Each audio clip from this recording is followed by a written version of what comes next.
So, ladies and gentlemen, it's 11:16 on my clock, and I hope all of us had a break, enjoyed this, and have also organized here, my colleagues. We are restarting. And everybody can hear me, yeah? Yes. Great. So let's continue with our examples from cities, making smart cities, or innovative actions which are undertaken by the cities, which is an amendment to the morning. And we will now switch to some elements from first from Rotterdam. And I'm happy to introduce Joke van Kervel. Is this correctly pronounced? Yes, very good. Yes. Okay, Joke, you will tell us something about comfort houses. And well, normally everybody likes to have a house to feel comfort, but what is your specialty? And I'm expecting your presentation, and you have a presentation and the floor is yours. Thank you very much. You see and hear me well? Yes, we can see you and hear you quite well. Okay. Thank you and good morning to you all. At first, I am very happy to be here on this webinar. Yesterday and this morning were very, very good presentations. And I enjoy, of course, yesterday afternoon, the three ladies, and they are, of course, great role models. My name is Joke van Kervel. I'm the founder of the first comfort house in Rotterdam and the first in Holland. I'm very proud to tell you about the comfort house, and I would like now to take you through the process and the implementation. On this slide, you see the logos of the partnerships and more about that later on this presentation. Please, the next slide. Thank you. There are in this presentation 5 parts. Of course, why a comfort house and how we did it, objective and project plan, the partnerships, the implementation. We have top 8 of products in the comfort house and the results and the follow-up. Please, next. Objective and plan. E-health and elderly or senior citizens. Why e-health is so important? What is the meaning of it for seniors?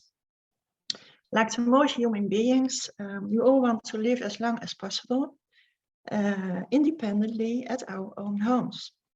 That's for me, that's for you, that's for everyone.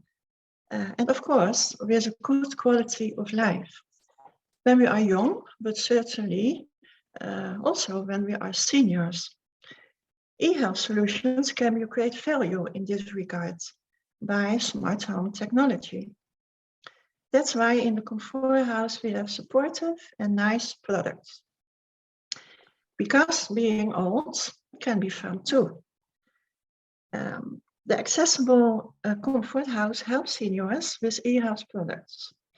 It's easily to try some products in the comfort house or at home. The link in this slide refers to a video made in the comfort house. In the video, seniors visiting the house, but also the director of the housing corporation and the alderman of the municipality of the city of Rotterdam. Because you will all receive the presentation by mail, I suggest that you can watch this video later on. I would like to use this time to tell you all about it. You see a tip, a project manager from the neighborhood, who is well known in the social network in the district and have good specific contacts. That's an advantage, and it saves also time on the project. Next sheet, please. These are a few photos taken from the video. And the house, as you see, is comfortably and cozy furnished. That was our goal. Seniors recognize the apartment. It gives them pleasure, and often we heard from visitors, oh, it looked like my own home, plus extra a few products. And I want that products too in my home. And that's precisely the goal why we create the comfort houses. Increase the intention to use e-health, make it easier to use them. Next slide, please. The partnerships and cooperation. Subsidies have been made available for the comfort house by the welfare organization WeMo-Radar, the municipality of the city of Rotterdam, and housing corporation Woonstad Rotterdam. A good, productive partnership. We did it together and with pleasure. Another partnership are the volunteers, and we give them proudly the title ambassadors, because they are the first contact for the visitors in the comfort house. They gave them a warm welcome, put them at ease, explanation, information, guided tours, and of course, a cup of tea or a cup of coffee. This lowers the barrier for accepting and using technology. And that is very important for the elder people. This all lowers the barrier. And another partnership, what's important, are the college students, interns, for their input technology and explanation and use of products for the visitors, but also for the ambassadors. And students pay also attention of new developments of e-health. And then the tips. Volunteers from the neighborhood around the corner, because they are well known in the district and have good answers of all kinds of questions. And they can easily refer to the right persons or organizations. There was once a lady in the comfort house for the guided tour, and she recently lost her husband. So she gets in the house emotional, and she must cry. And one of the ambassadors listened to her, and it was very bad, and she was depressed. So the ambassador knows everybody in the district, so he can refer her to the social worker, and she was very glad with that. Training and supporting volunteers is also very needed. And we had meetings and lunches once or sometimes twice a month.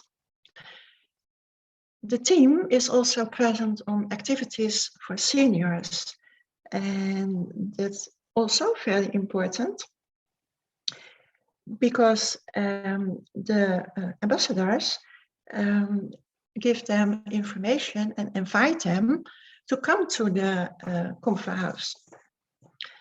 And what then happened is when they are on an activity for a senior and they invite them, that some seniors said to them, oh, when I come tomorrow, you are there because now I know you, and otherwise I don't know anything, and I don't know if I dare to come.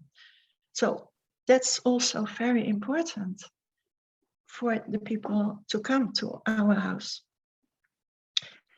Further on is the ambassadors, by the meetings, the lunches, and also they became good friends. And that's also that's important, because they work together in the house and they do shifts together. Further on, we are present on trades of social network organizations, for instance, health and care, churches, and senior support organizations. We have in the district an All Stars team, football team for the men of 60 plus, and now I hear there are also women who want to do that. So the project manager and team are it's important to see they have contacts in the district and in Rotterdam. Next slide, please. Please, may I have that? Yes, thank you. The implementation, you see here a photo of the team. They're laughing, of course, because they enjoy their role, their work. And the volunteers, yes, you can see that there are seniors under the ambassadors. And it's important for them to participate again when they are retired. And there's one person who is unemployed. And for him, it's also important. So to his work, yeah, he can very, I must think about it. It's a good step to gain experience. That's it. For his, and hopefully to get a job. But at first, by implementation for a comfort house, what do we need? That's a house. And to the housing corporation, we got a nice apartment. Maybe because I had already a good contact with the housing corporation. Then there is pleasure, satisfaction, and friends, and that's the ambassadors. Then the selection and acquisition of products. Before I start to realize the comfort house, we had meetings with seniors, the target group, to ask them what is missing in your home to keep as long as possible independent. They gave us very good information because they know us best.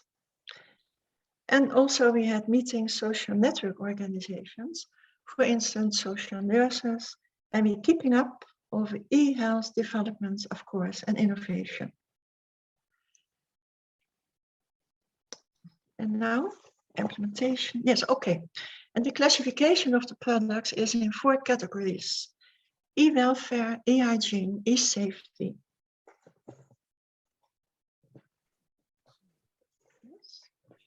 Okay. And the last one is e-hygiene. Yes, thank you. Yes.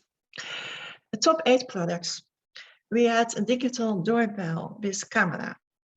And that's on number 1 because it's for safety. And many seniors like it very much and want to have it. It gives them a safe feeling. Because when someone is at the front door and rings on, immediately on the screen in the living room or the bedroom, they can see who's on the door. And they can talk to that person. They can ask, who are you? What you come to do here? And immediately also there's taken a photo of the one who's standing in front of the door.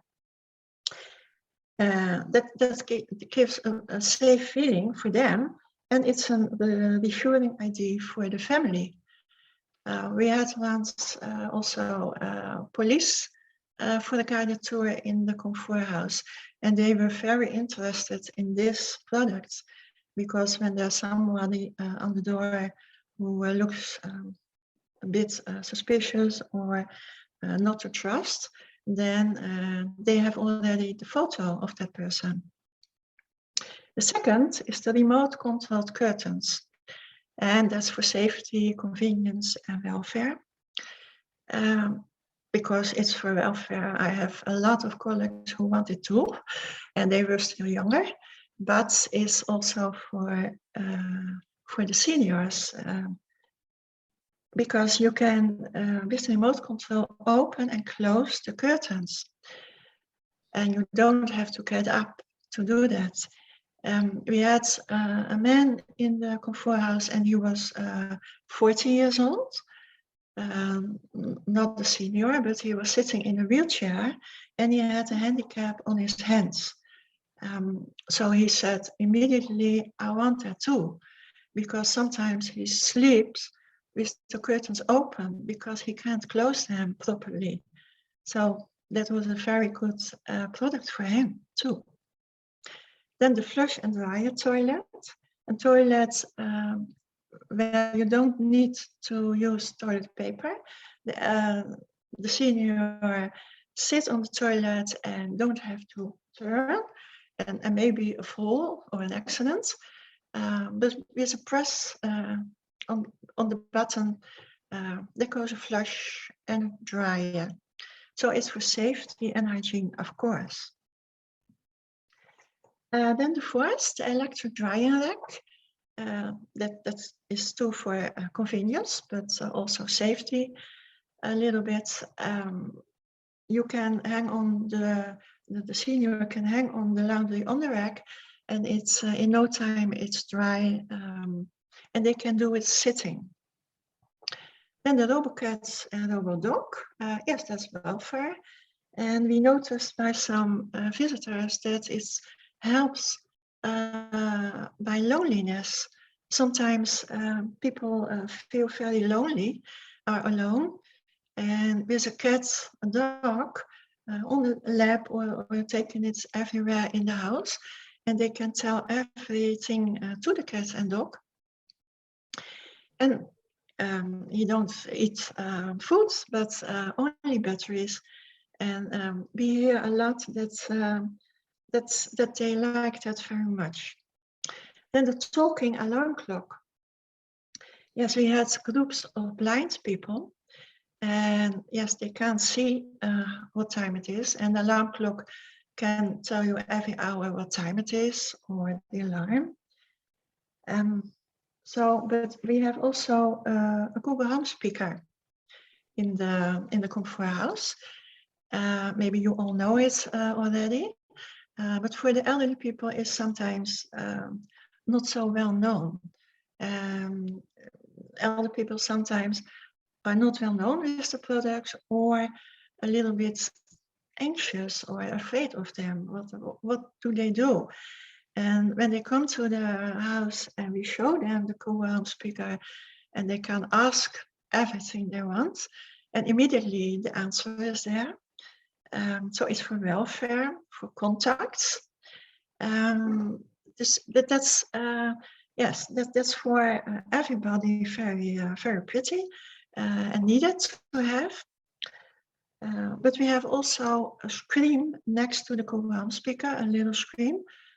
And we have also, of course, groups of deaf people in the house for the visits. And they can hear it, but on the screen, they can ask or write, type what, for instance, is the shortest route to the supermarket, or to the drugstore, or whatever, and they can see it. So for them is also a very good product. And then the last one, the robot vacuum cleaner, is for hygiene and for safety, of course. Yes, and I showed it to you because these are the top 8 products by the visitors who came. But another reason why I choose these products now to show you is that we have all kinds of useful products. Yesterday I saw on the webinar a great lot of websites, internet, also this morning. And that's mostly also modern technology. And I spoke a lady who wants to come to the Comfort House, and she said to me, yes, but when I come there, there's no human being, there are all robots, and oh, I don't like that, I'm a bit afraid of it. And when she comes and she says, yes, there are tablets, of course, we have several tablets, but we have all kinds of things, little things and useful things. And she was very happy to see that all. An example is that there was a lady who had COPD, a lung disease, and she is a shortness of breathness, of course, and that's not very feels not good for her, of course. And we had a remote control wireless LED spots, and she wants to have them, but she has them now in her home. She has them on the floor, And when at night, when she is from the living room into the bedroom, before she must walk one, and she can't do that anymore because she is out of bed. And now she, with the remote control, yes, the lights go on, and she is very, very happy with it. And the cost was ook very little. She had one LED spot and remote control for €5. Now you can see here also a tip. Every visitor after the guided tour and the visit gets a booklet with information to read at home. And in the booklet, all photos of all the products in the Comfort House with short descriptions and where they can buy it. Next slide, please. Yes, the experience. We heard from several seniors that she asked us, can we try a product at home, in my own home, before I want to buy it or to have it. And the possibility is there to lend a product, and that gives them also very satisfaction and self-confidence. In 9 months, we had in the Comfort House over 1,000 visitors with a great variety of backgrounds. Under, yes, seniors, of course, but nurses, architects of houses for seniors, housing corporations, library staff, caregivers, children or grandchildren who wants to know and maybe give their grandpa or granddad something was useful for them. Yes, and police officer, and so on. And then the public relations is always very important, because you have a Comfort House, but you want to have the visitors there. And now that was a success, of course, in 9 months, over 1,000 visitors. We did it by internet, of course, but we have our own website, comfortwoning.com. Several newspapers, magazines, of course, but most important thing is always with seniors, the visitors' experiences, and they told it to other seniors. And of course, you see on the picture here the life-size canvas on the side of the building. A tip here is free bus transport, because some seniors have difficulty walking or low budget for bus transport. Now in Rotterdam, it's no problem for people who are 65 plus, because everybody has free bus, subway, everything transport. The next slide, please. Just to follow up. Well, it's a success. I said 6 Comfort Houses in Rotterdam now, 3 in the south of the Netherlands, and there are definitely more to come, I hope. And then there were, and that's for the seniors who listened to the radio in Rotterdam, and I think in all countries. That was very important, and there was an ambassador, and who had on his tablets an enthusiastic mail to the radio station. Come and see, and they did. They did 2 radio programs at the location of the Comfort House, and after that, much elderly people came because they heard. We had an item on Dutch television, of course, on the social media, but for all, especially the enthusiastic recommendations of the visitors. There were architects and housing organizations, but the architects want to build new homes for senior adults and are very interested in the products in our house. So seniors are excited and very happy to live many years safely and comfortably in their homes with home technology. They tell it about it and show it their children and friends. So I said, please the next slide. I want to thank you for your attention. In Dutch, bedankt voor uw aandacht. And on behalf of the senior citizens, we hope for comfort houses in your countries and cities. Maybe, because it's an easy way to learn about it and to get acquainted on a low barrier with all the products. And I know there's sometimes a gap between seniors who are using internet and e-health and seniors who aren't interested in e-health or whatever. But we think the Comfort House can provide a good solution for them, for the second group, and an added value. Well, that's the end. And do you have questions? I hear them gladly. Thank you, Joke.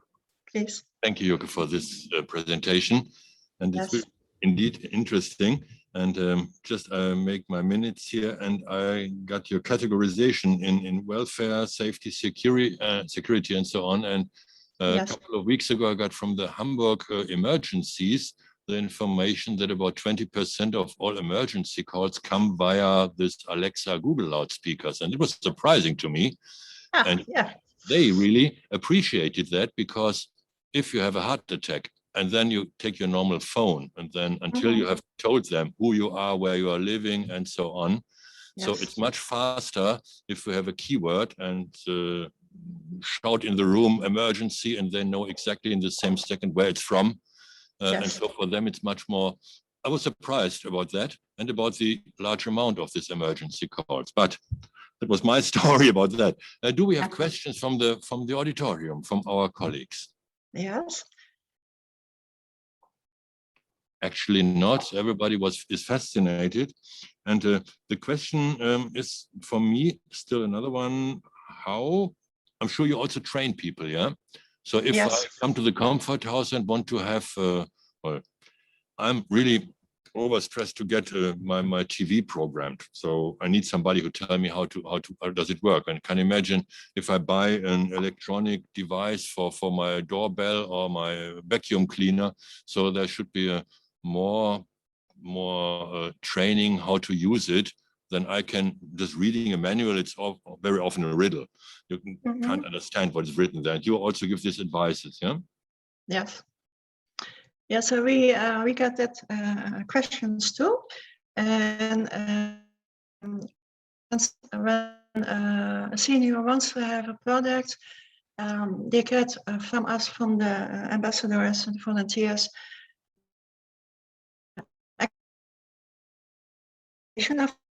and to their products if it's necessary, and we made very how do I pronounce that in English? Gebruiksaanwijzing. Something how to use it, and in a great large letter, so they can you understand, so they can easily read it. Yeah. So we help them. Yeah. Of course. Yes. There's a question from Sabine Illing. Sabine, do you want to? Sabine is in the room. Oh, she's sitting in the room, and she asks, what about costs and financing? Who is financing and the Comfort House? Is it financed by the companies where you advise to buy the products, or how do you finance the Comfort Houses? Yes, I think that is a good question for Esmeralda. Do you want to answer this question, because I think you can do that better from the municipality of Rotterdam. Expecting that, Esmeralda. Yes. Yes. Esmeralda? Yeah. Yeah.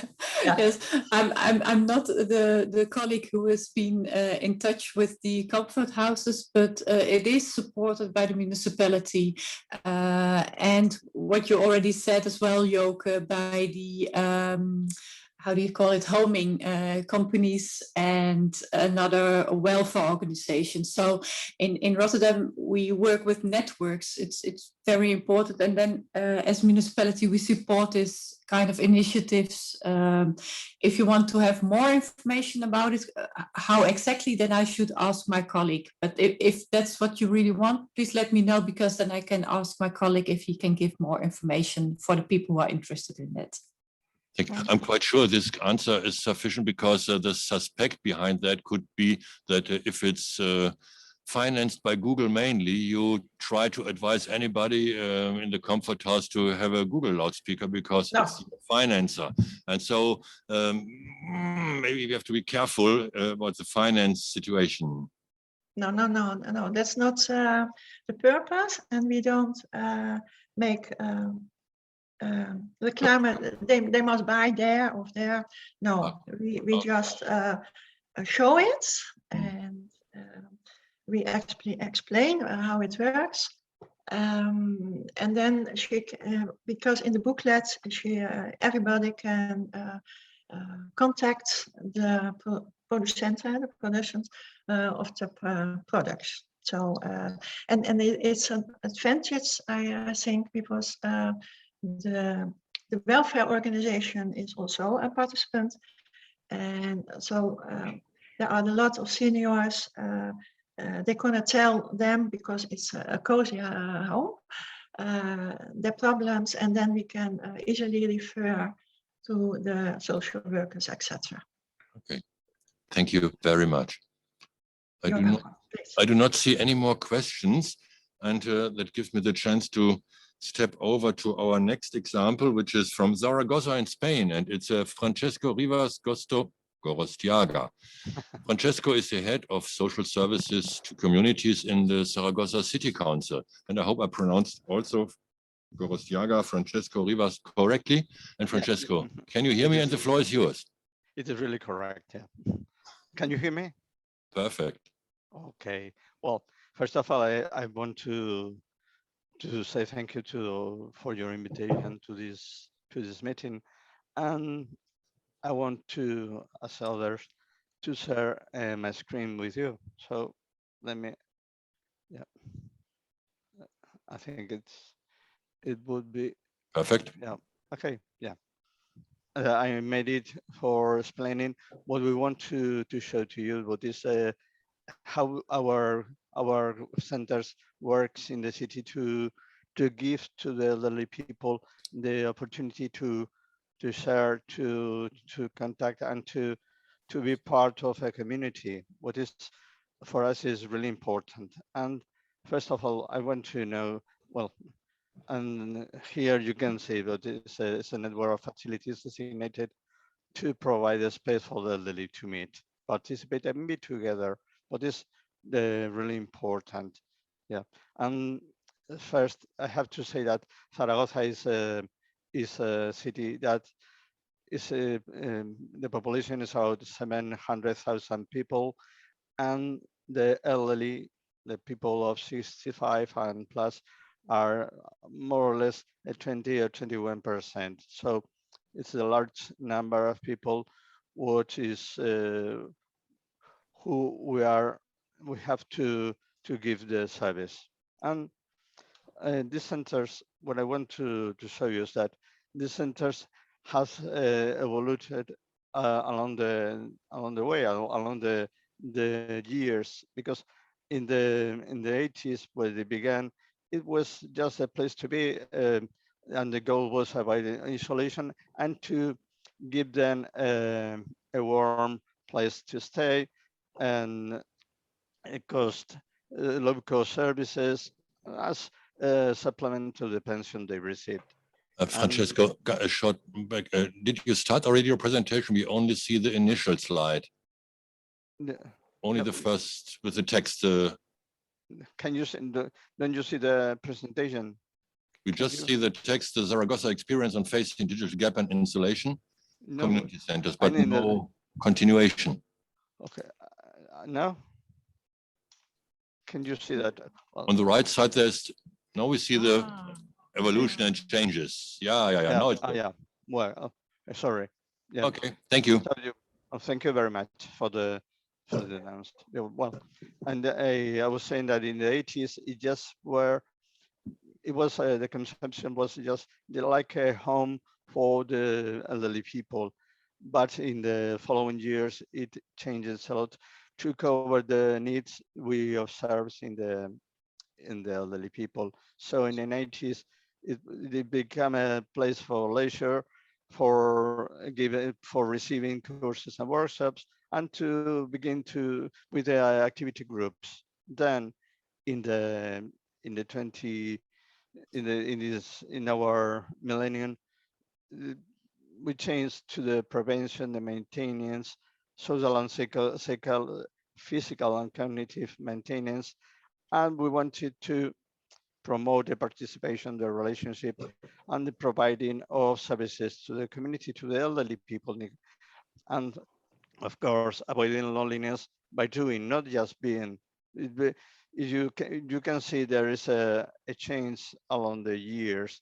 Now, in the tense, we we we take a step. We incorporate the city into the World Health Network of age-friendly cities. For us, it was a great opportunity to make an evaluation of how we did things and to change the methodology to make to try to make a transversality of services. And now in this decade, we are taking another step beyond what is looking abroad, where because we wanted to coordinate our activity with other administrations, with other social systems like health, and of course to participate in European programs like yours.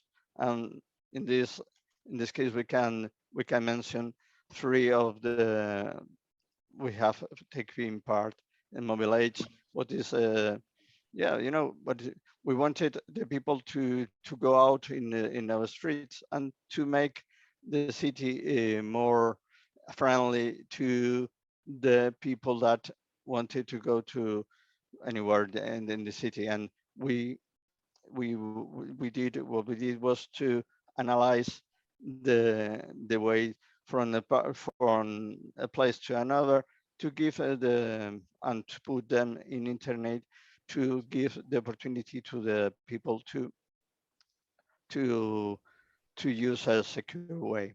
Now, in this case, we are doing the SIPDEP project. What is, yeah, the goal is to explore how social impact bonds can be used to improve public services, but it is related to the digital gap, because we have choose a small scale action, what is using tablets.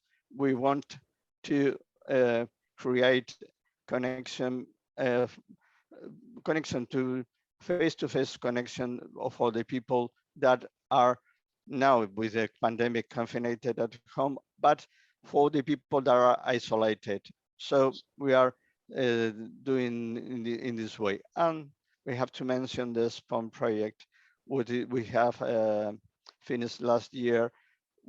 Because it was a great opportunity for us to be examined, to be, yeah, I know, analyze on what we are doing right and what we are doing wrong. And the lesson learned is that our community centers, our social contact centers are a very good tool to provide services and to provide social contact and participation of elderly. What is really important for us, and yes, there are, if you can solve that in the what is you can find them in the net in the web page of ESPON. There is the whole analysis in there, and that we share with some other cities in Europe, like Manchester, Amsterdam, Nantes, Oslo, and some others. Well, and of course, what is most important is the network of age-friendly cities, because we are focusing all our action. We wanted to use this frame as a methodology to orient our activity. And then, well, about the results, about our activity, just to know, we have now about, well, we have 31 centers distributed along the city, 20 in the compact city, and another 11 in the small villages that are part of our city. And well, you know, the people we are attending in our net is pensioners that are over 60 years old. They have to be retired, and they have to live here in our city. And now you can see our number of members are more than 65,000. What is more or less half of the people that are in this age. So it is for us, it represents a success. And our activities, we give space and services, courses and workshops, and well, spaces and services are more than other things. They are a place for them to stay, to get in contact with other people without having to use or having to do any course or workshop. Course or workshops are usually voluntary, and there are some activity groups that are organized about interest shared by the people, and they are autonomous in their organization. And we have another, yes, another kind of project what involve the volunteering, but involve some other things. Well, for example, about the spaces, you can see us have living areas, cafeterias, dining rooms. We gave meal in 7 centers in around the city. We give information for what they need to know, in specific information about. We have as well leisure and cultural activities, dances, parties, cinema, trips, and whatever. And what is very important for your project, we have computer classrooms, about 144 places to be used in 13 of the centers we have. And there's a very important thing in this point, because most of these classrooms are run by volunteers. We have about 50 volunteers that share their knowledge with all other colleagues. Well, this morning I heard that the first talker was talking about the capability of elderly people to learn, and yes, they are capable to learn and to teach and to share their knowledge. So that's a very important thing. And at the end, we have as well legal and psychological and effective sexual counseling, what is given to the people that think they need. And for example, about the workshop we organize, as you can see, there are 445 active aging workshops, and workshops run by professionals. And there is another 368 experience workshops where they are given by volunteering people, volunteers that want to share the knowledge in any kind of content. So as you can see, we want and we promote the participation, the real participation of the people that are members of these centers. We just don't want to give things and then to consume uh, whatever uh, type of activity. Yeah. And the types of activities, what I said before, social relationships, cognitive and psychological activities. Yep. And there are, let me stop here because I think it's really important. But these groups are made are autonomous. Well, they are oriented by our professionals, but they are the main, the most important people. The what's this, are the participants. For example, health education, gender equality. What is really it's really incredible, this group, because it was formed by men and women that goes for a sentence to another, creating and giving advice and organizing activities around this issue, the gender equality, what is really important. And for example, well, nos gusta hablar, this is in Spanish. What is the translation is more or less, we enjoy talking, we like talking. And this it begins like an experience, but now it is spreading to all of the centers. And it's just uh, it's very simple. It is based on the idea that talk each other to personal contact, increase the quality of life, increase the welfare.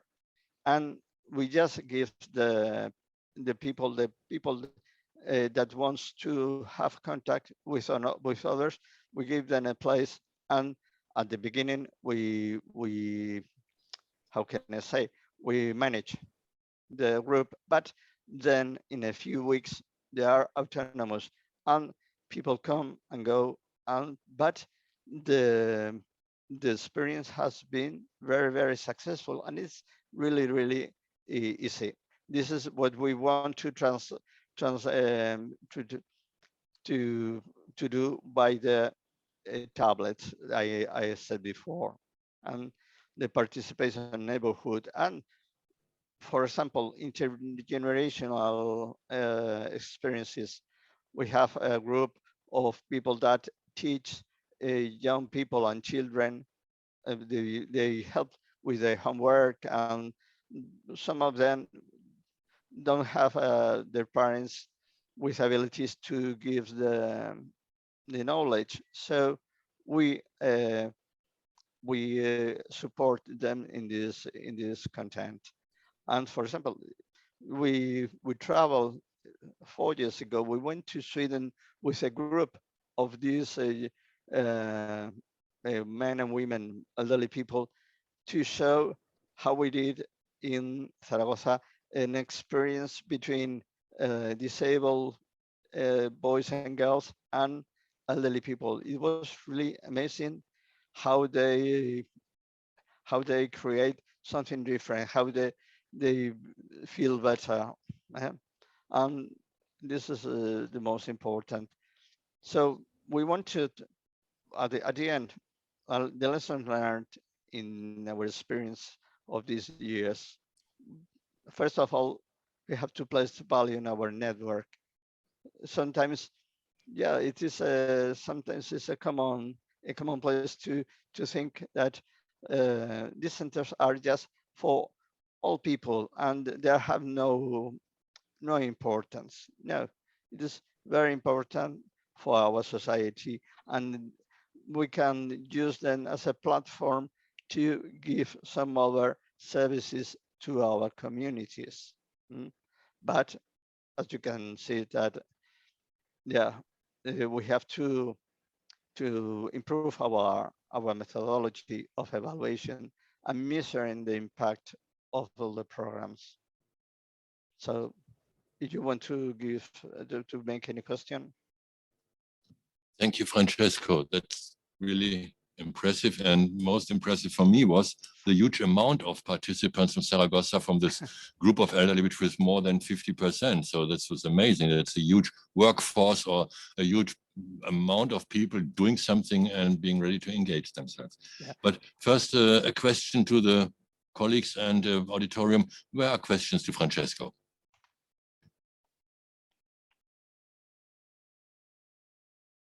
Nothing. So I have a question. There's a question. There's a question from Lorraine.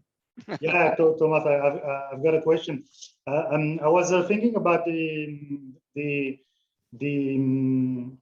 way cities in Europe can adapt their digital public policies to the specific context of culture, usage, the way people live.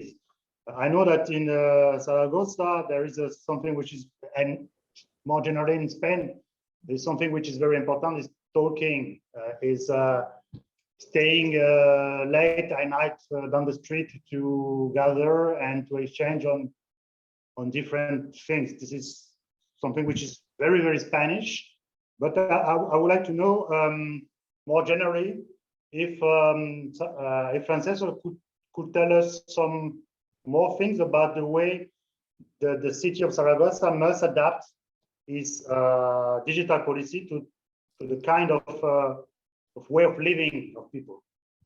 Yeah, I think it's really important to adapt to develop the project. Well, in the last year, we have learned that for the isolated people, for people that can go out, we have to do some other things that can let them to afford to I don't know, to participate in another way. So we are trying to develop a virtual center.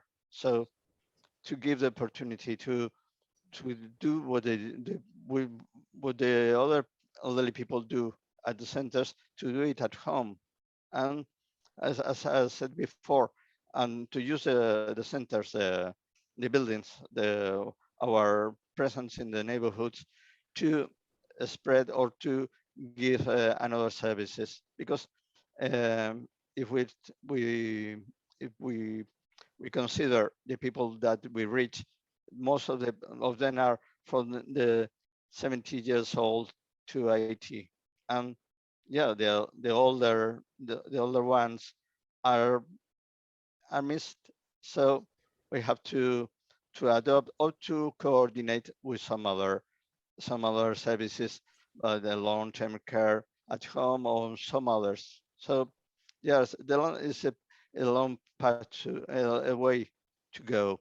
And as you see, well, we are adapted to our culture, to the neighborhood and contact. But that's very important. We have to know who are the people you are, your goal.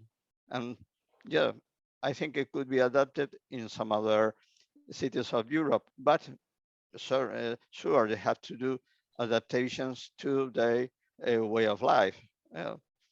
Our city is very compact, so it's really easy to reach the center.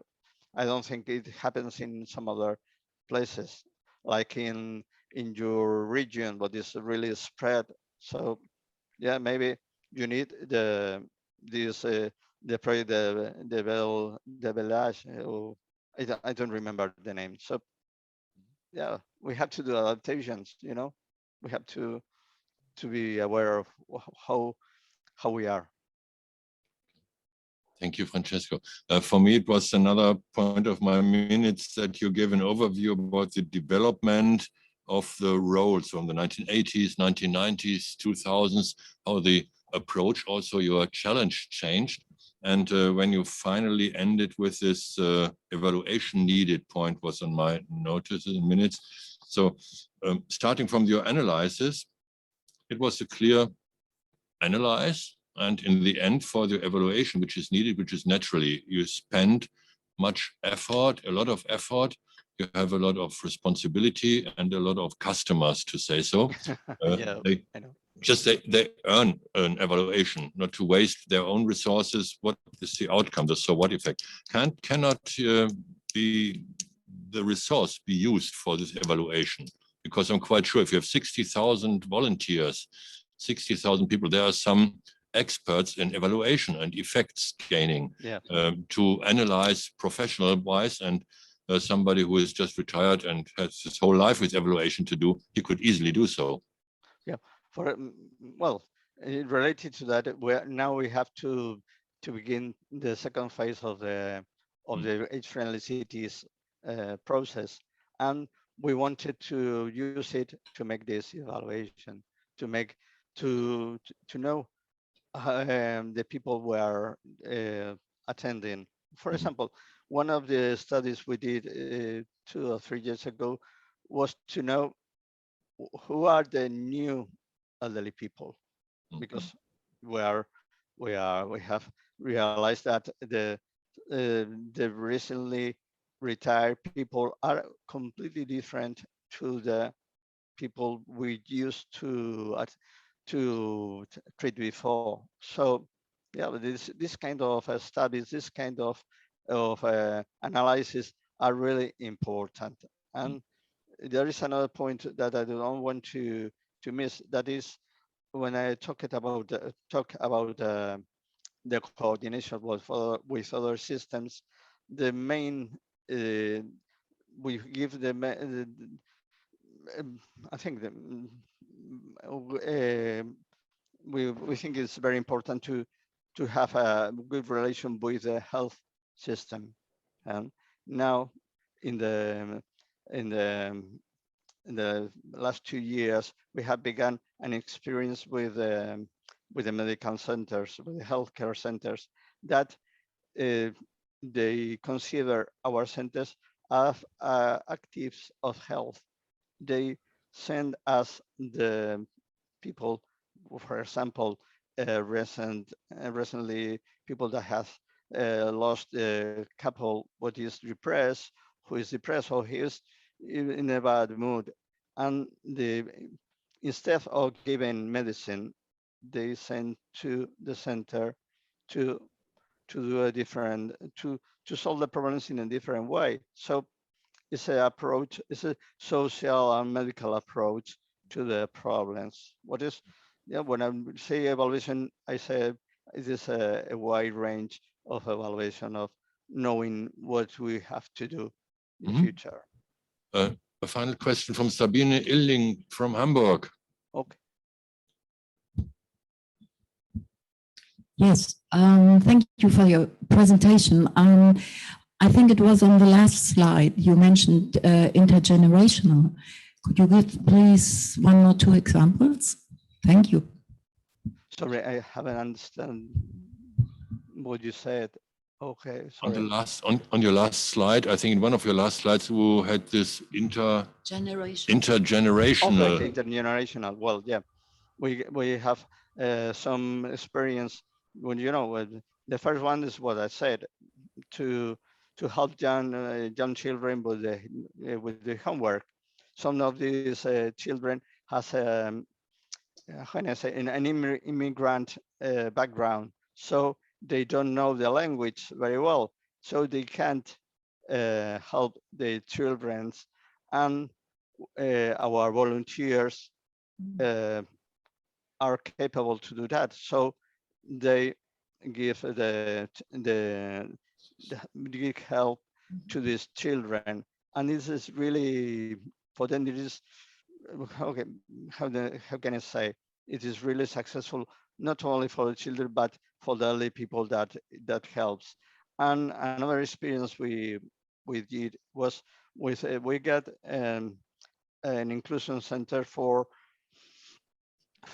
people with intellectual disability, and we using the gardening, we made a project sharing the place, sharing activity between elderly people and young people, and it was very successful because they create a very strong relation between the young and the elderly, and I don't know, I think the elderly learned what disability means, and the disabled people understood what is be elderly.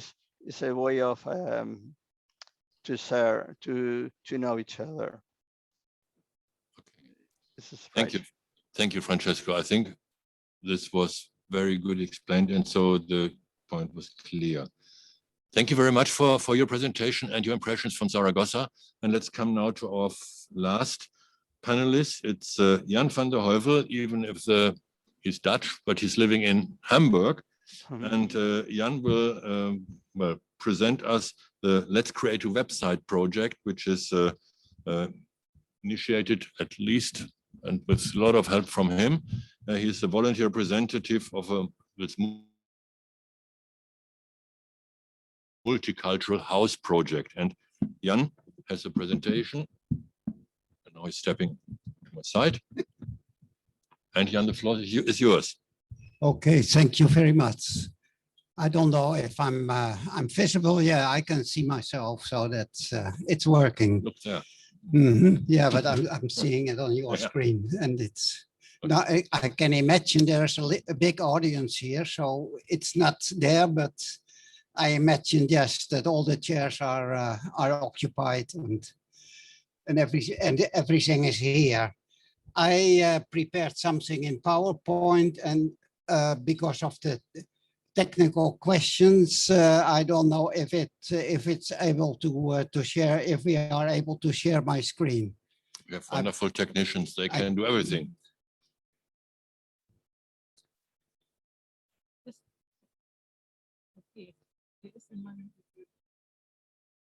Oh, it's in my computer. No. You know, the problem is that yesterday I tried to put something on my computer here in the room, and that caused so much interference with loudspeakers and voices that everything was screaming. So that is, we decided to put it here on the computers at the moderator desk. So the presentation is number 3. This one, yeah. This one.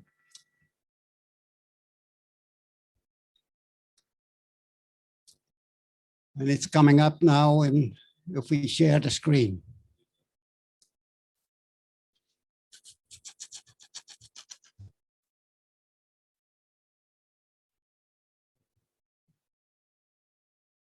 First have to start the presentation.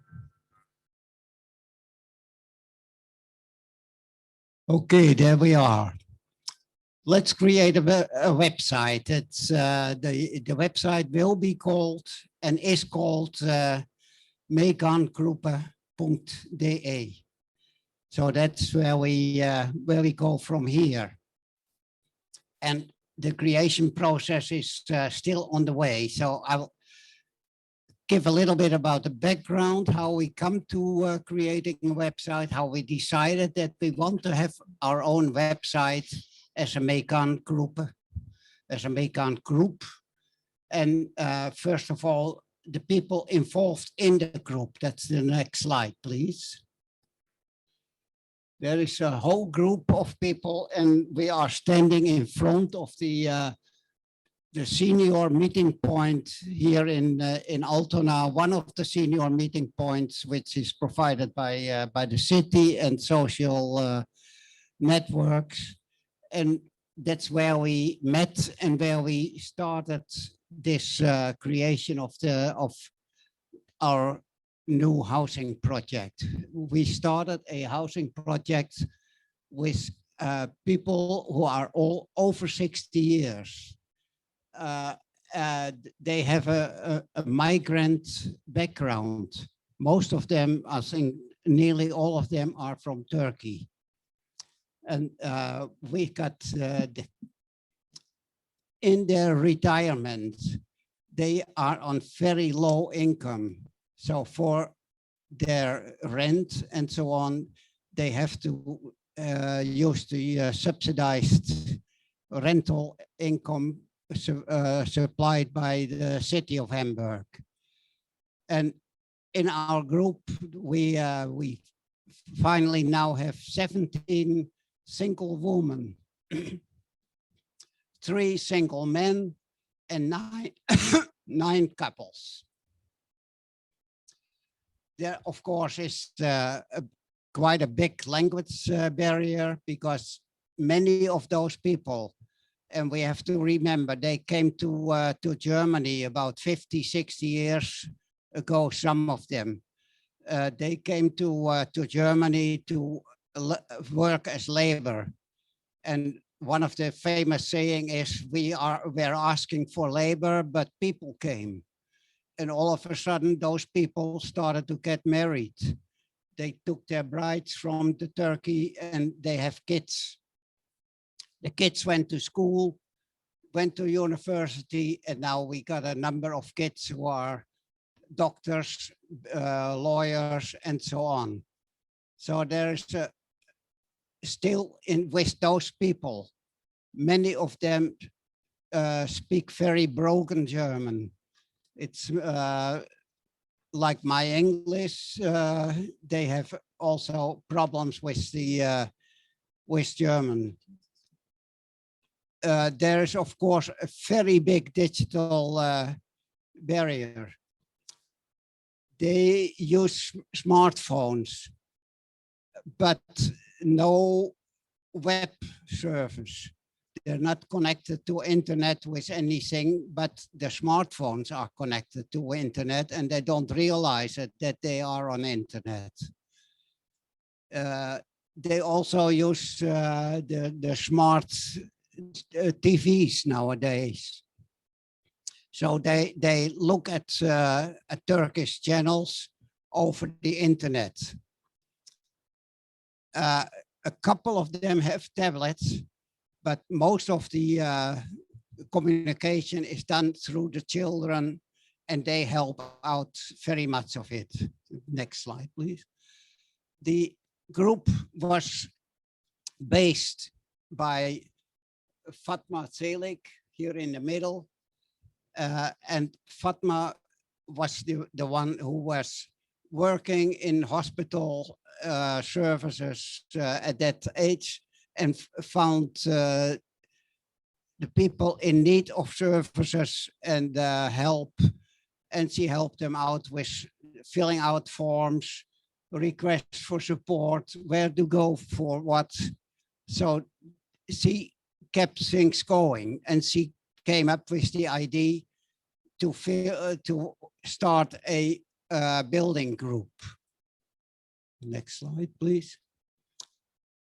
Then I came into that group later on. I emigrated from South Africa to Germany about 7, 8 years ago, and I have a background in bookkeeping machines, computer equipment. I worked in computers which were still operated by tubes, if that says anything to anybody in the audience.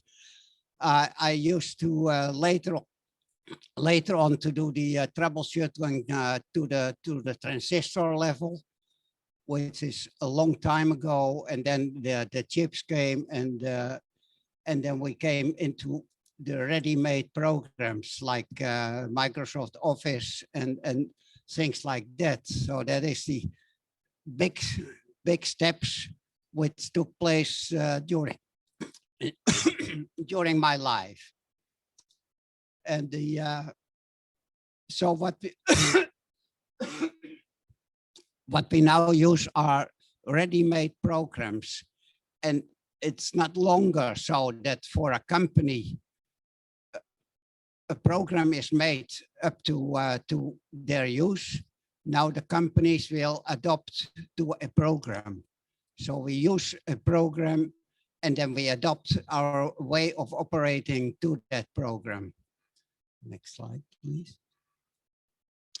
And we were helped and meeting with people in a group which was called Q8 from from a church organization here in Hamburg, the Ulster group. Thank you.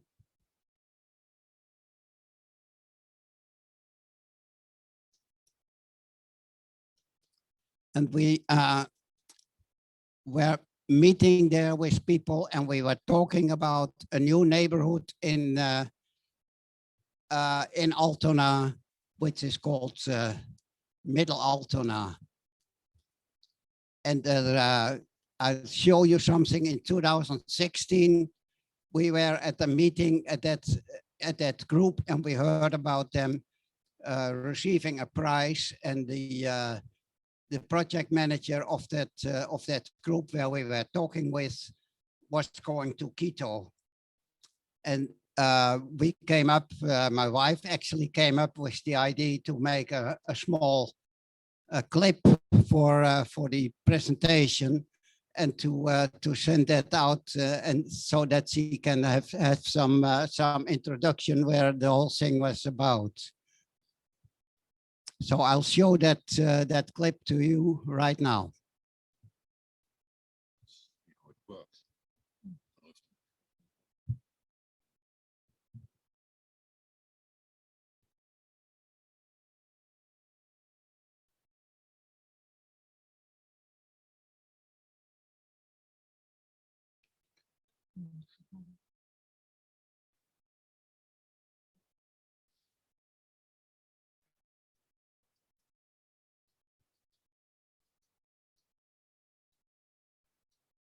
There should be some sound, but we are looking for it. Very good morning. Ah, maybe you mixed some.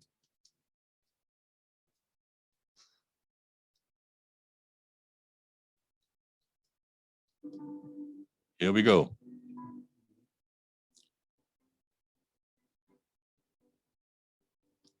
Das ist hier die Baustelle für den ersten Bauabschnitt des Quartiers Mitte Altona. Das Besondere für mich ist das Forum, das hier den ganzen Prozess begleitet hat, vor dem Hintergrund, dass hier ein möglichst inklusiver Stadtteil entstehen soll. Am Forum nehmen Menschen jeden Alters teil, jeden Geschlechts, ob mit Einschränkungen, mit Behinderung, mit bestimmten Interessen, mit allen kulturellen Hintergründen und versuchen gemeinsam einen inklusiven Stadtteil zu bewegen, zu gestalten und dafür die richtigen Impulse zu setzen. Inklusion bedeutet für mich, dass ich mit anderen Menschen in verschiedenster Richtung zusammenleben werde. Set up a building community with a group of around 50 people with a little bit of everything. So we got people from Turkey, we're from Armenia, from the Netherlands, where I am from, and Germans, of course. And we integrate this group of people in the community. Bu proje bütün dünyada ilk defa meydana getirilen bir proje.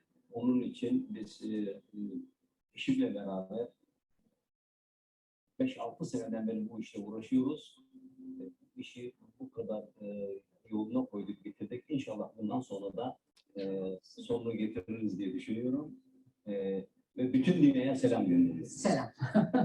Das Forum Eine Mitte für alle wirkt, und zwar nicht nur politisch, nicht nur in der Einflussnahme auch auf den Bauprozess in Mitte Altona, sondern mit dem Forum und mit der Arbeit und mit der Wirkung, die bereits erzielt wurde, wurde ein ganz wichtiger Meilenstein auch in Richtung UN-Behindertenrechtskonvention geschaffen, in dem Inklusion jetzt einfach mal ganz praktisch vor Ort im Stadtteil gelebt wird. Aber uns geht es auch darum, noch einen Schritt weiter zu gehen und Inklusion noch weiter zu fassen. Wir möchten mit unserer Arbeit einen Beitrag dazu leisten, dass Kinder, Jugendliche, dass ältere Menschen, dass Menschen mit und ohne Behinderung und auch Geflüchtete zukünftig hier gut vor Ort leben können. Ich möchte nochmal Dank sagen an alle Menschen, die jetzt so engagiert mit uns gemeinsam darum ringen, dass es eine gute Planung wird. Und ich möchte auch allen Menschen in dieser Welt sagen, dass es sich lohnt. Dass es sich lohnt, miteinander zu sprechen und sich ein bisschen Zeit zu geben, um nachzudenken, wie man wirklich gute Planung umsetzt.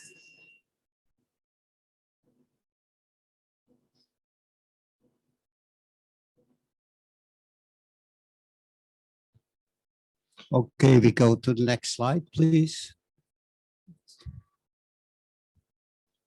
So then we moved into the apartment buildings. They were finally built, and we moved into the apartment buildings as the 1st of December 2020. So then the next steps now are we are living together, we're supporting each other. We got people from more than one age group, but all over 60. So the youngest are 60, 61. The oldest is 84. I'm in between somewhere. You have to consider that to stay ahead with the technology, we have to look at that.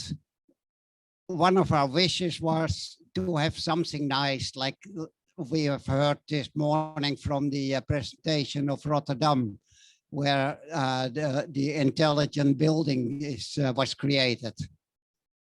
But here we are sticking together, and our next step is now, how do we get ahead? How do we get our website, our group of people together? How do we migrate them to IT? How do they learn about IT? And the idea was, if we create a website together, first of all, in creating a website, that is what you need, of course, is the technology. And you can say that is my department. So I found a name for the website, but because you have to look at a name which is available on the web, and the extension DE, which states for Deutschland or Germany. And then, of course, register that name. So once you register, you pay a small fee, and then that name is yours, and it's a unique name where everybody can find you back. The next step is to find a provider, somebody who hosts the website, where the information will be on the website, and where everything on that website is located, where you can upload it using the FTP transfer protocol, file transfer protocol, as it is named. Then, next slide. Once that is done, then the provider put this on the website. And I was quite proud when I saw that coming back on the internet, although there's nothing to recognize ourselves, of course. And that is now the next step. The next slide is where we looking at how do we create the content. And that's where our participants, our neighbors in the building, have to start working with us. We want to have it in more than one language. We want to have it so that it will service ourselves and it serves the people on the in the building, and that they also get interest in internet, and they can will be able to use it and be happy with it and come up with ideas by themselves, so that we are really starting to use it. The little photo in the corner is now how the website is looking at this moment. So it's really, there's nothing in there. There's just our building and a little bit of content. So that is where we are going. And I made a little description about the techniques I'm using, and I want to go to a new technique, which is called, and I have to, WordPress, so that we will be using WordPress in the future. And WordPress is also something where which is interactive with users, so they can put their own content and put it on the website, and then can use it from there. Thank you very much for your attention. And if there are some questions, here is where we will be going, but I think it's just a repetition of what we said before.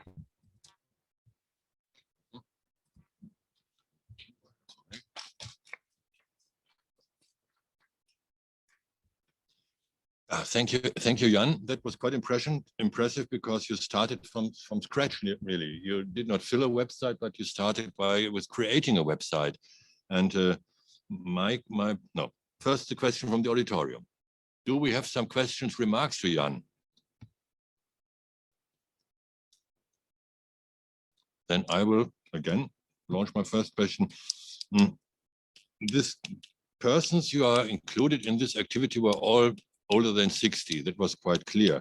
And were they all also, like you are, technical affine and working with this? In the beginning, you mentioned that there's a lot of people working in this planning procedure, which have absolutely no access to internet or to computer science or computer. But for the website creation, there was in the beginning a lot of technical know-how necessary. So did you work together with absolute beginners in technology and learn them and train them? No, the technology side is my side, and I've trained myself on it during the whole career. So I'm a little bit over 80 now, and I'm still working in IT, and I still consider this, it's been my work, but it's also still a hobby. So that's what we got from Francesco. These people retired and bringing their professional skills and knowledge inside can be a good starting point, as we see in your case. And the others make the content now. That is the goal is that the other will be really responsible for the content. They have to create the content. I don't speak Turkish, but the website should be in Turkish at least also, so they will that they will be able to use it. That's great. So we do not have some more requests or remarks, or do I see something on the chat? No. So then, Jan, that's great. My applause for this initiative that you started this really combined not only with IT, but also with finding a place where to do, because in most of the cases we have already some places and fill with content and IT knowledge on different levels. But now in your case, you had to start directly just to find a place. And so the planning procedure, and I know this colleague from the planning department in your video clip, so was the first step, and now you're filling, like you filled the building with contents, now you're going to fill the website with your contents. And that's really still a way to go, I think. Good luck for this way. There is another question. I just want to ask you, Jan, how is it with all the people who can't speak in English and who can't speak really good in German, to give them an impression and to give them the interest to go into the website and to the IT, and how you can bring them in, that they are going via the website to a next stage of their interest in IT? Good point, yeah. Well, the idea is if we decided yesterday already, or we heard yesterday and today, people will be getting interested in IT once they see a real benefit. So if they don't see a benefit, they don't use it. And that is what you see by many people. And I hope that the creation of the content will give some benefits for them, so that we can have the ideas where the benefits will come to them, and that then they come up with the ideas, and we can then get the content behind that and to support it. Okay, thank you. Thank you again. Thank you. You're very welcome. And so we have a full spectrum of activities of this morning. And after the, take care. We can also go behind. Okay, so just wrapping up a little bit what we experienced after the short break in the morning. On the one hand, we had just a second, wrong paper. So we got this impression from the comfort houses, which was well, smart city, smart home, smart living, but also a construction how to bring well, modern technologies into life, and computer science and IT belongs to that. It's not only IT is not only the sitting on the computer and chatting, but it's also the applied computing, applied science, and we saw there a good example. And it's also a question of organizational issues. In Zaragoza, we heard from Francesco about this well, huge amount of volunteers, and also we saw it in several cities, the science teaching issues, but also done very intensively done by a workforce of people who came, and Francesco mentioned it quite clear. So freshly retired, they are still very much motivated, full of knowledge and actual knowledge of technology. So this was a very good example. And in the end, from Jan, we learned that it's not only about computing, community building with computers, but also with other issues linked. Maybe it's integration, maybe it's about urban planning, use of facilities in the city, and to create communities. And the computer is just one element, which is to use, has to be used, but it's not the only one. So I'm very excited about this wide spectrum we got today. And due to the time, I would hand over now to Helga, which is going to sum up the whole 1.5 days. Perfect. Thank you.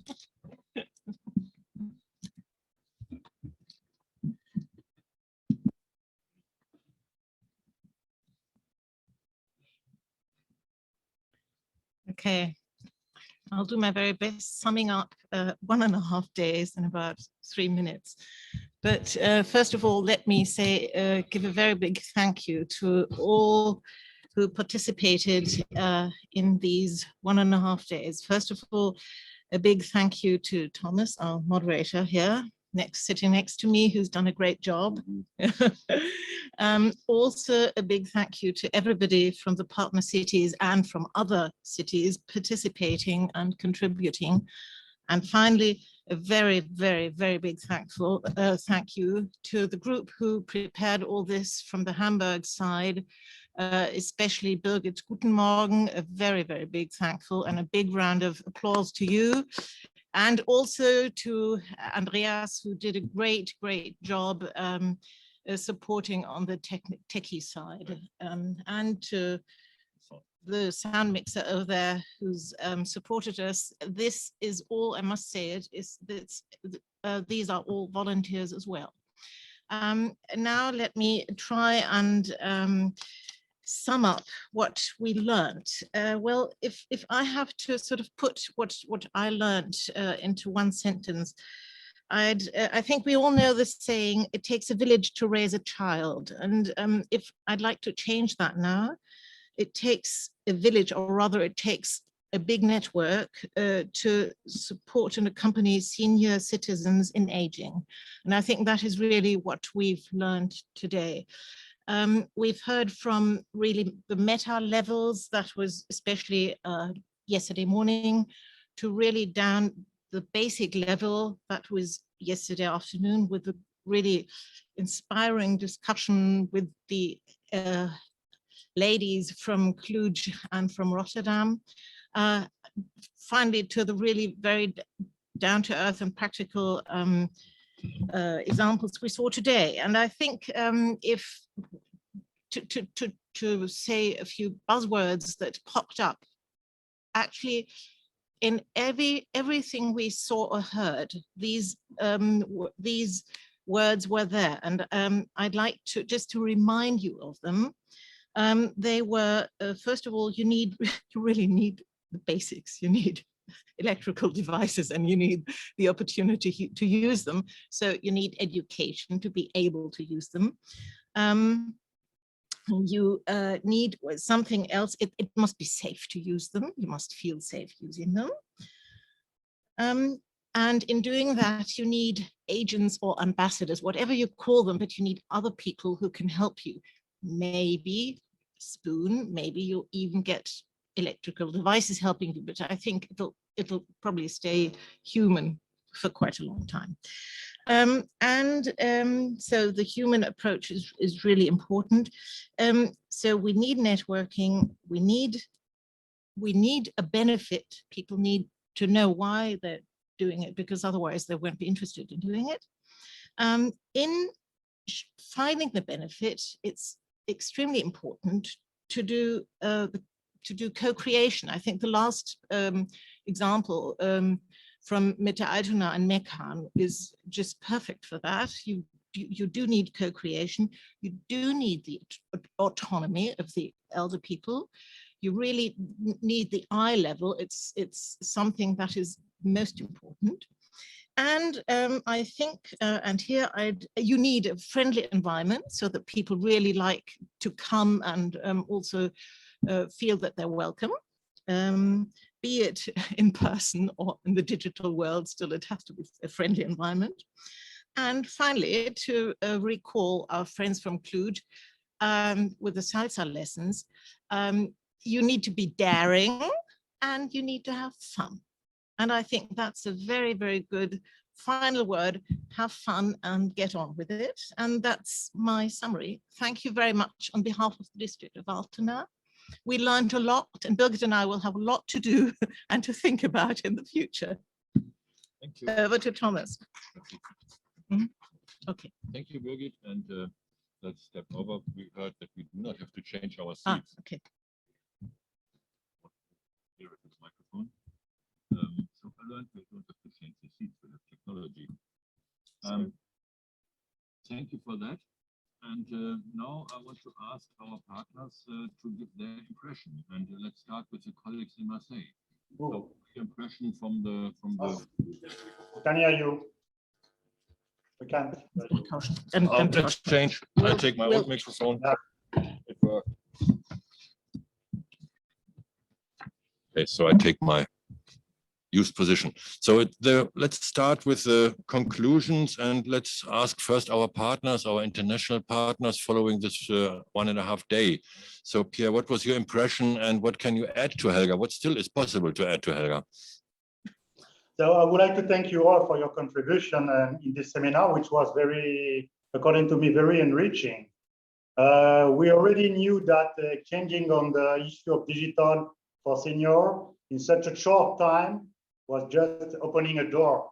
And as the topic of seniors and the digital is very cross-cutting, I was thinking that, and this is also a major stake for the European countries and cities, I was thinking that in the future we will have many opportunities to cooperate in additional projects that can be funded on research or innovation area or whatever.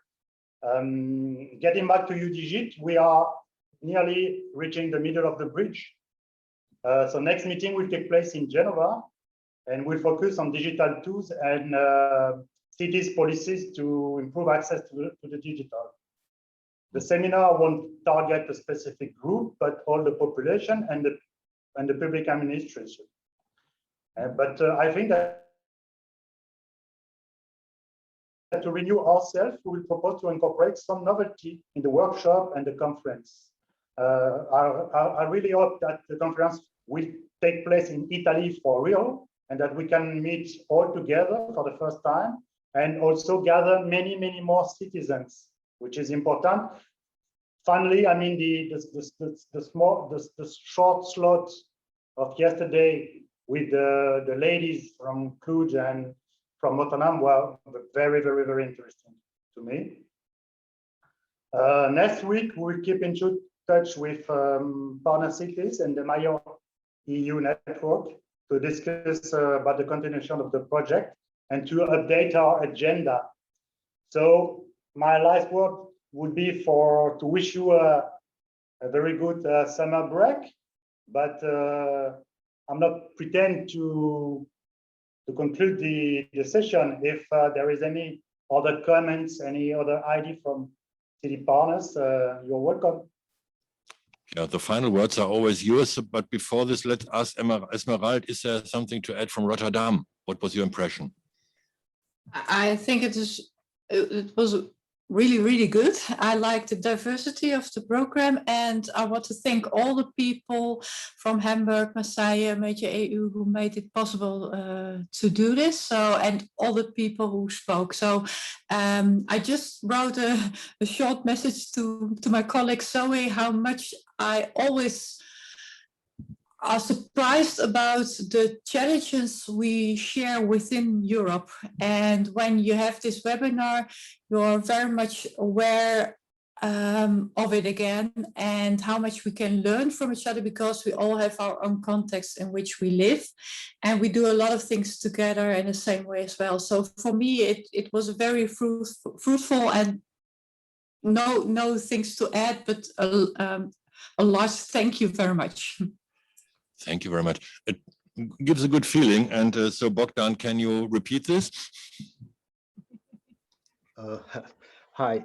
Well, I'm glad that the ladies from Cluj-Napoca were inspiring. Great. We invite you to come to Cluj for some salsa dancing classes. And if you cannot come, you can always enroll in the online course. As for us, these were 2 intense days. We saw a lot of very good practices in the Europe, and at least 2 of them we will try to replicate somehow. We don't know yet. We have to reflect on them. I mean, I'm referring to the Maison de Bel Age and to the comfort houses. We think we can replicate somehow these 2 initiatives. And yes, that would be from me from here. Thank you, Bogdan. Who is participating from Geneva? Is it Barbara? Hello, Genova. Then we step over to Velina, to Vana. Oh, hello, I'm sorry I don't have a device with the camera today, so but I can, do you hear? Yes, we can hear you. Yeah. Okay, so I can say the same as Esmeralda, that it was very nice and very interesting to hear all the presentations today and yesterday also.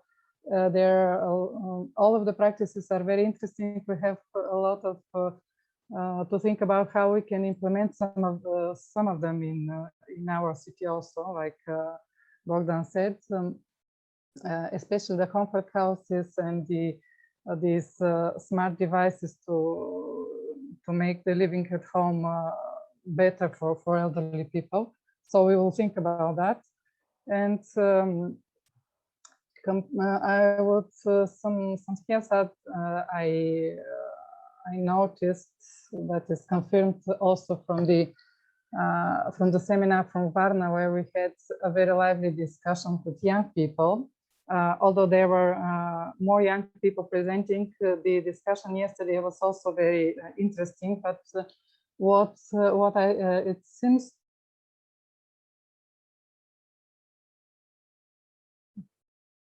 digital.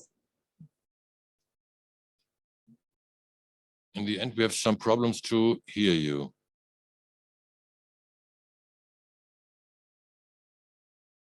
Maybe lost in the internet.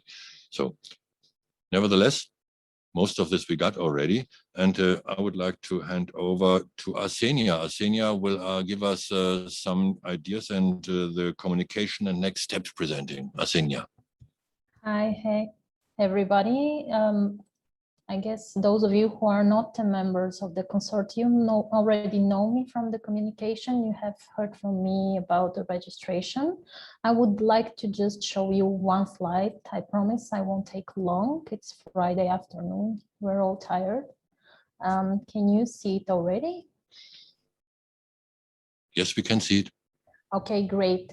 First of all, a couple of words in terms of communication. We're currently gathering all the slides from our speakers, and once we have them all, we will be uploading them to the project website. So be patient, give us some time, because we want to do this at once. Likewise, we're going to publish the recordings of today and yesterday's webinars. So in case you missed something, you'll be able to watch it once again.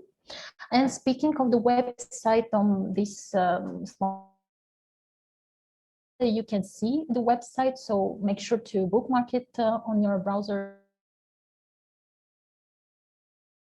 You can follow us on Facebook and on Twitter, and this is how you get the latest news about EUDIGIT, because the webinar doesn't simply end up here.